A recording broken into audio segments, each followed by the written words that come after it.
right at the side here. All right, for this type of stringer, you want to put it right through the gill plate here and out the mouth.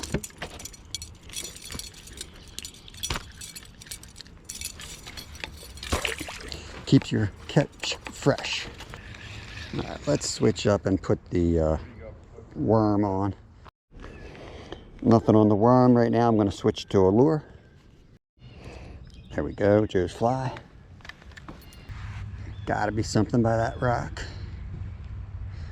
Joe's fly I like to cast upstream and come down. It's got a big blade, it spins slow, and I reel as slow as I can get away with. Take one more cast here and then we're gonna drive up the road to another spot. We'll throw this trout on ice. So you got a couple methods of preserving trout when you catch them. One is the stringer, and there's a couple different methods. There's basically just the rope method, which has like a needle on one end and a loop on the other so the fish don't fall off. And the other is what I have here today, which is that metal stringer. So as long as they're alive on the stringer and doing well, I'll keep them on the stringer. But now that I'm gonna move, I've got ice in a cooler in the car and I'll throw him on ice. That way it stays fresh. All right, we're back up at another spot here.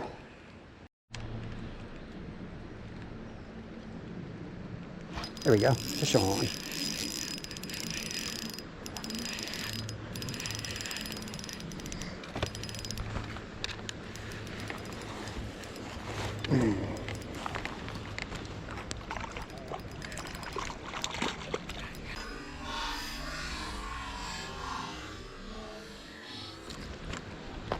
Turkey.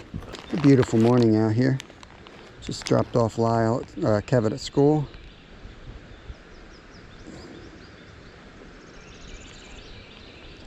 And I figure we'll spend the day on the creek, catch our lunch, cook our lunch, and make a video for you guys.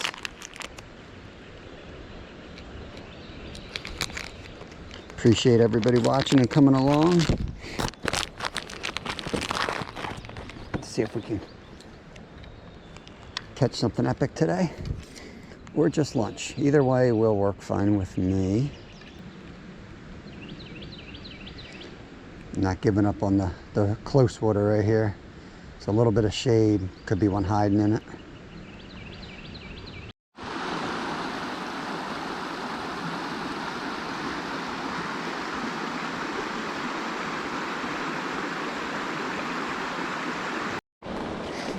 I'm on the back side of the dam, old dam, I guess. And we'll see if any of the trout trickle down here. When the sun comes up high and the bite's off, I like to look for boulders, shade, and fast current.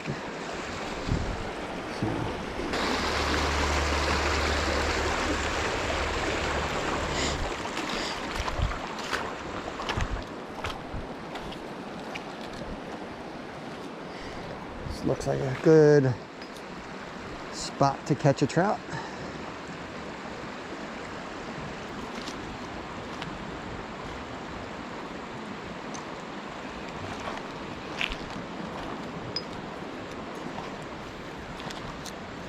I'm gonna let that drop in the shadow of that big boulder right there.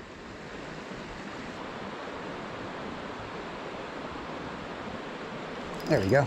Yes, yes, that looks like a trout. Yes, sir. Stay on, please. Need some lunch. Rainbow, nice. I prefer the taste of rainbows. Let's see if we can steer them in here.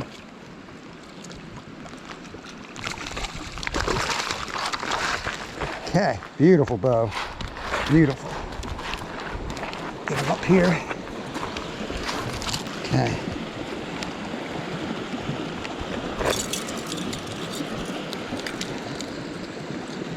Okay. Through the gill plate and out the mouth. It's number 2 on the day. Put our catch right there in the water. There we go. Awesome. It's 2. Gonna try to get our 5. Pennsylvania, the limit this time of year is 5 trout, and definitely gonna try to take advantage of that. Save on the grocery bill for sure. Look what I found living under that boulder. Beautiful little rock bass right there. She has red eye. Beautiful fish. It's one of my favorite species. See you later, buddy. Our 4th species of the day. Green sunfish. Got a brown, we got a rainbow, greenie, and rock bass. Caught quite a few rock bass actually. Got a good one on, guys. Got a good one on. It's really hammering the drag. Don't jump.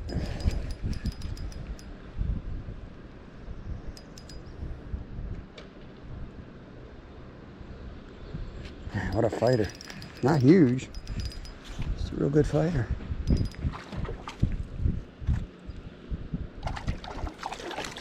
Don't go in there. Does not want to come in. Let's see if we can get him over here. Oh, just fell in. We got him.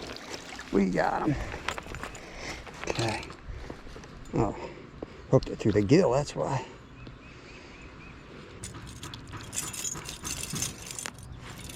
Okay.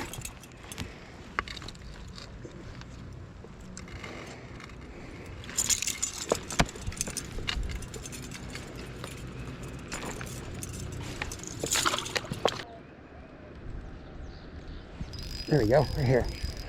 He was down deep. He was down real deep. Come on, buddy. I'm coming home. Let's get back down here without breaking her neck.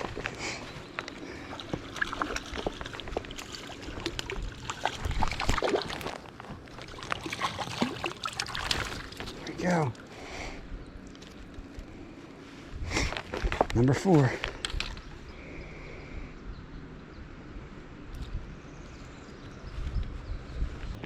One more.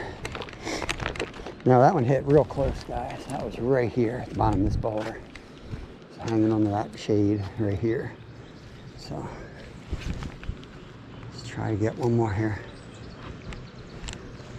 And maybe we can do the nice catch and cook.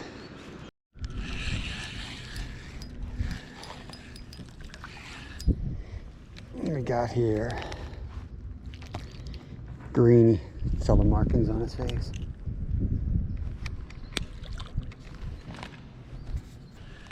There we go. There's our red breast. There's our red breast. So I'm going to fish it from down here first. All right, let's go up top.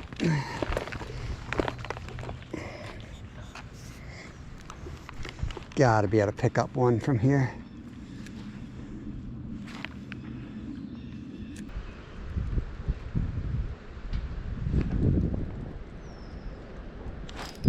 There we go. We got him, guys. We got him. Okay.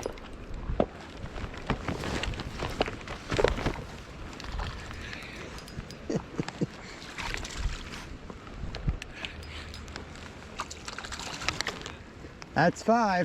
Battery died there, but we got that one in. That's 4. Our 5th one is down in the rapids. I'm going to go get that now. And then, I'm not going to cook here. I'm going to try to find a quieter place and we'll cook there. I don't like doing YouTube stuff around people, if that makes sense. So, yeah.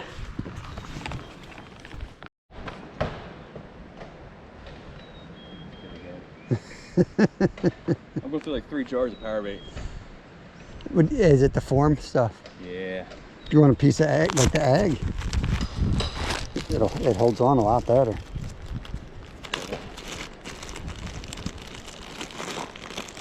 Yeah. They're my favorite. I like those better. Just because of that. I hate Just put them right to the top here. anywhere on them. And just keep your hook exposed a little bit, depending on the size of the hook. Travis is on.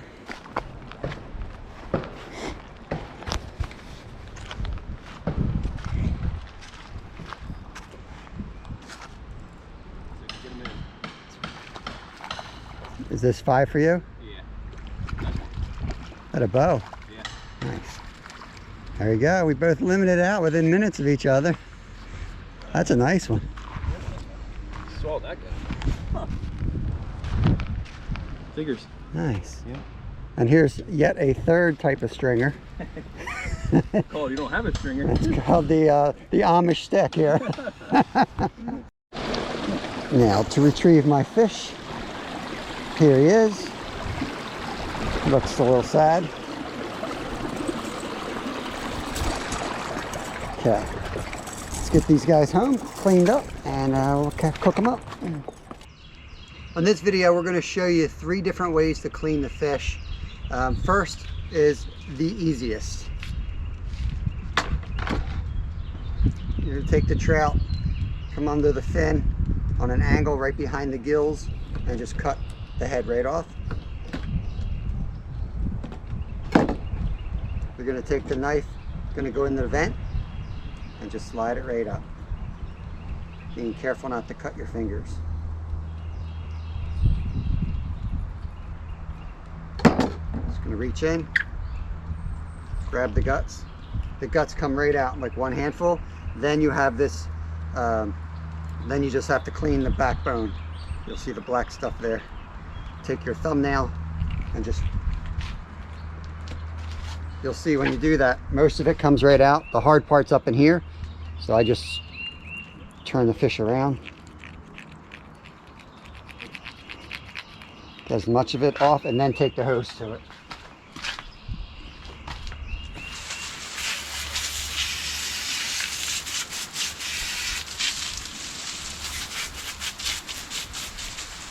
You use the hose full strength. It's kind of like power washing it. Cleans it right up. That one's done. The advantage to doing it this way, I don't know where I'm going. The advantage to doing it this way is it's easy, first of all, quick and easy. It holds up good for camping if you're cooking it over an open fire. You can slide it into a basket like this, or even put it right on a rock. You could put it over sticks, however you want. You can leave the head on and even hang it if you want. Some people like to leave the head on. The next method's my favorite, boneless, skinless. Kids love it this way.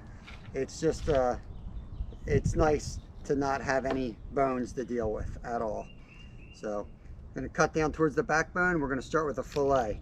I'm going to let the knife slide down along the backbone. Stop short at the very end here. Flip. And you're going to use this to hold it so it doesn't slide around. Cut on an angle, and then it's nice to have a little ledge like this.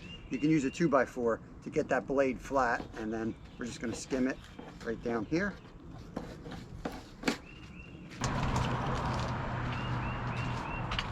So now you have rib bones right here, and then you have the pin bones up here. First we're going to take the rib bones off. You're going to find the ends of them, and you're just going to put the knife right under them. And then as soon as you get under them, you're going to turn the knife again this way so that you don't cut any more meat than you need to. And just slide them on down like that. Next we have the pin bones. The pin bones are easy to feel. A lot easier to feel than see. And once you feel them, you can kind of see them, but you're not going to be able to see it on camera, I don't think. But just go like that. It's usually the fattest part of the fillet.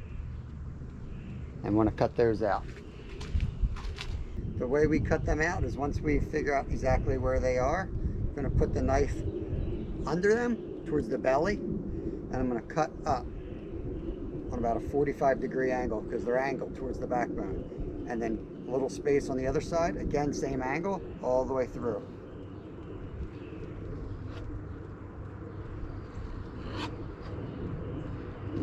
Like that.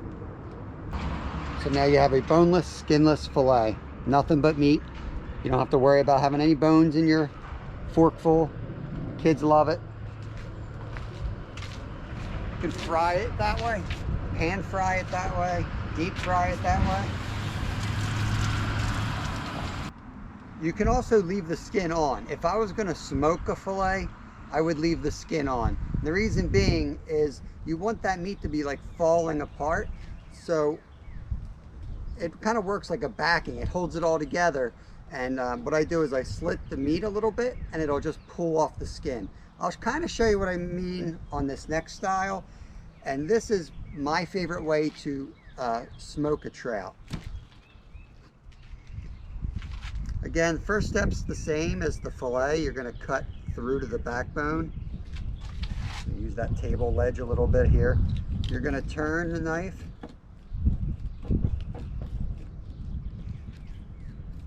You're going to go down to the tail, but instead of going through or flipping, you're going to pull the knife out and you're just going to flip the fish.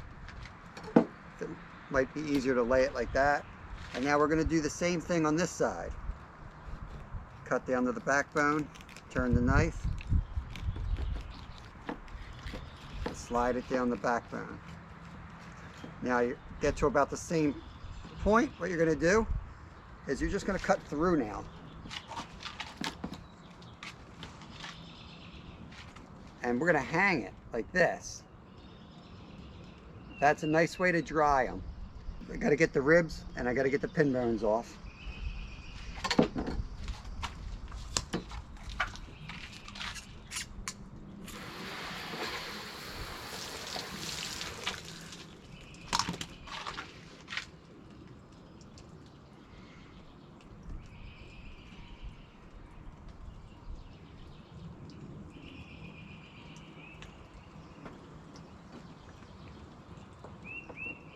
This part's the same as the fillet.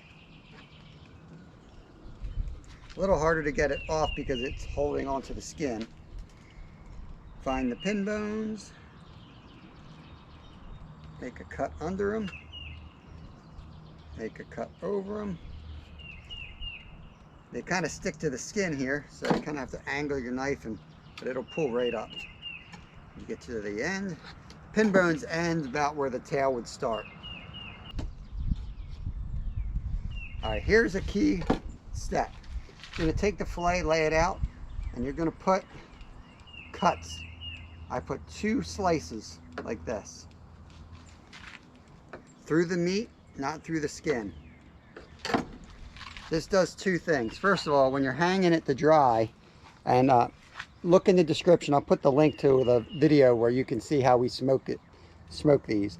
But the one step is before the smoking process to dry them out after marinating them. This will help them dry out, lets the liquids run off, lets the smoke flavor get in when you're smoking it, and when it's done, everything is shrunken and they're in like perfect bite-sized pieces that you can peel off.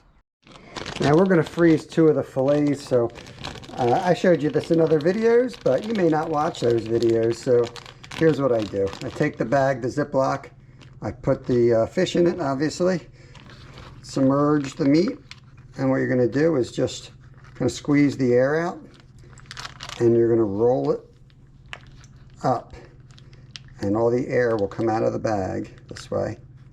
Get it near the top, get as much air out as you can, and then just seal it. That's the poor man's vacuum sealer right there. Okay, we're going to cook right here. Instead of going to a park, I mean, look how beautiful it is right here. And this is actually our backyard.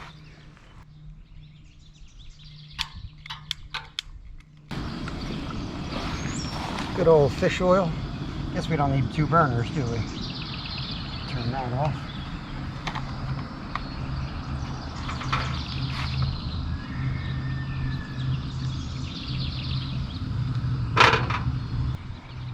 Going to get that heated up.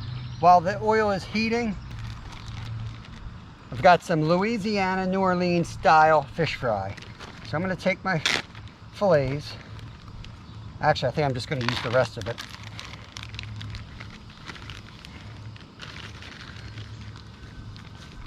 Let me save this because I can buy more, and I like to take little pouches out with me.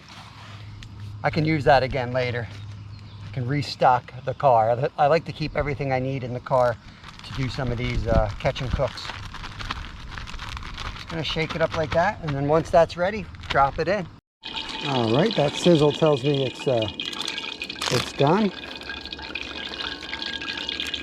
Just drop one fillet right in, like that.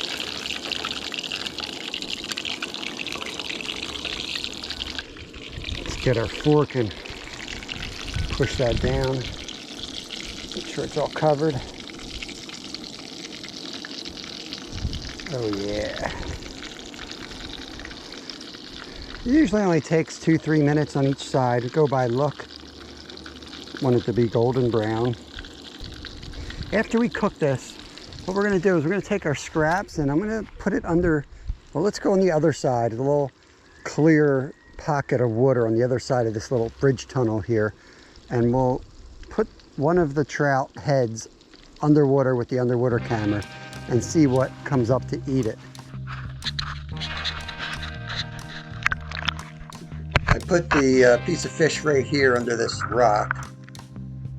A lot of algae blowing around, moving around, but once I left it there, it started settling. And it took a couple minutes. I think it was about 10 minutes before we see the first fish. And there he goes. It comes by. That's a creek chub. And then slowly the others start coming to check it out.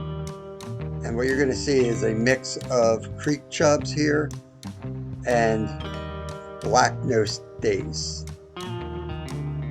We were hoping to catch a crayfish or a frog or a turtle, but you just never know what's going to happen when you stick that camera under somewhere.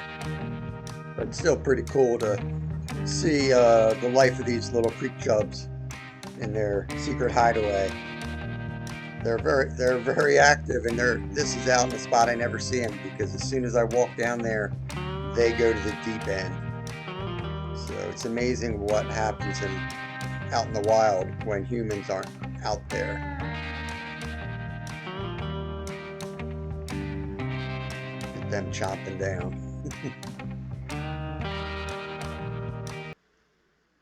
And then we'll take the other ones and we'll lay them out here. I've already taken some for our turtles and pets inside that eat the scraps. But let's lay them right here and see what land animals might come up to it. Got our skunk cabbage up here, looking good. Take a quick inventory while that's cooking. Grass is coming back here, that's good. Their second year garlic mustard. We got some ferns down here. I don't cut the whole thing because I like to be able to get around without the bugs killing us, but I also leave patches for the frogs and wildlife that uses this area as well. We had to clear it out because we had a huge storm come through and had a lot of stuff. So we just had to be able to get in here. You can see down there where it hasn't been done. That's kind of what this looked like. A lot of work. Okay. I've probably already scared the frogs. Let's see if we have any brave. Oh, there goes one. There's another one. There's a lot of them. Oh, look at that big cricket frog right there. Leopard frog. Wow, he's big.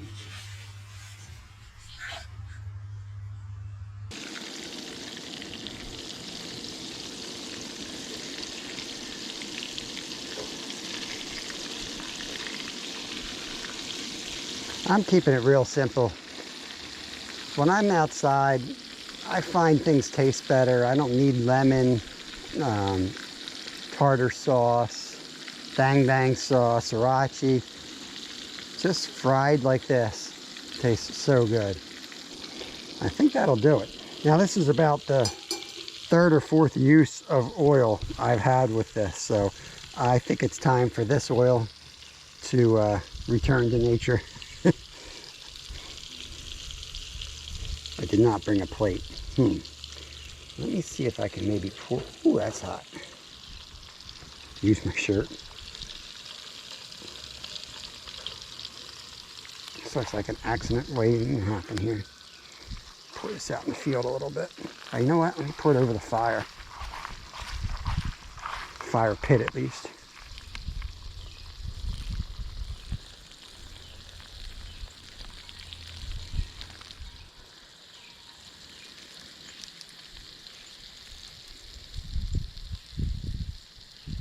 All right, that worked. I did melt my fork a little bit. Little plastic never hurt anyone.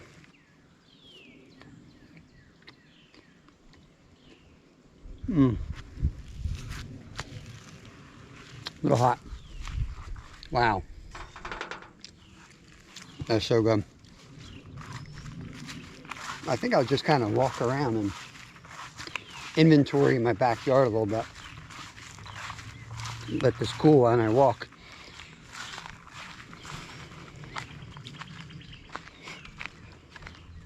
I'm looking for spots to put the fish head. Here's our old zip line. Some more frogs.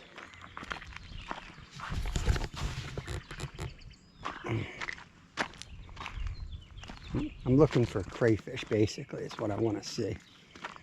Lots of black-nosed dace in there, creek chubs. See them swimming around.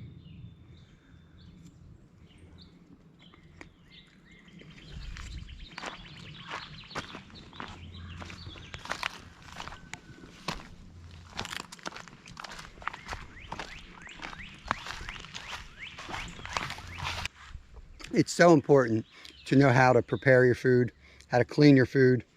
I can't emphasize it enough. I mean, fish, you get out of it what you put into it. You keep it cold, you keep it fresh, whether you use the stringer method or if you put it on ice right away, you gotta keep it fresh. I mean, the taste is so much better. I must be the big frog. Kerplunk. Travis and I didn't fish together too much because as soon as he got on the water, we kind of went two separate directions. Well, what was funny is we both limited out in about the same amount of time. Now he was nailing them on the power bait. He kept his 5. We both left at the same time. And we were talking about how people don't listen to the basics. They'll buy all the latest gear, but trout fishing requires delicate line, just enough weight to serve its purpose, whether you're drifting or anchoring it into a location or just getting it lower in that pool. It's really, people make it too complicated. It's real simple. Just stick to those things. Light line, small hooks, just enough weight to do what you need it to do, and you'll have your stringer full too. The last piece. It doesn't get any fresher than that.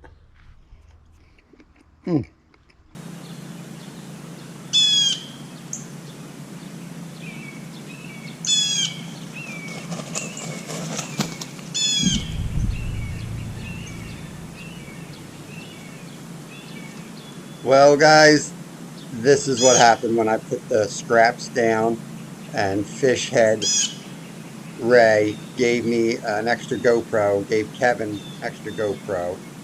We used that and we captured this footage. This joker right here, it's a juvenile bald eagle, and in this area that's an extremely rare sighting. Just to see one, let alone have one come down in your yard. And you know, I'm not going to talk over this whole thing. If you enjoy this type of footage, just check this out. This is, it's slightly edited because the whole process took about an hour.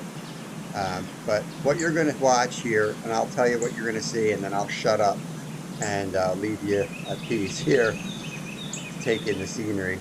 But this joker comes down, he takes one piece of trout, he kind of walks with it in its talons and then flies up to this log and continues to eat this. Takes him about 10 minutes, and then he flies back, grabs another piece, flies back to his branch and eats that one, and then satisfied flies off. But I want to thank everybody for watching. You guys are awesome. Can't do this without you. You guys allow us to travel, do what we want to do, what we love to do. My boys love fishing and hunting. They love being in the outdoors. It means more to me than I can express. So thank you all. Enjoy the rest of this. I will shut up.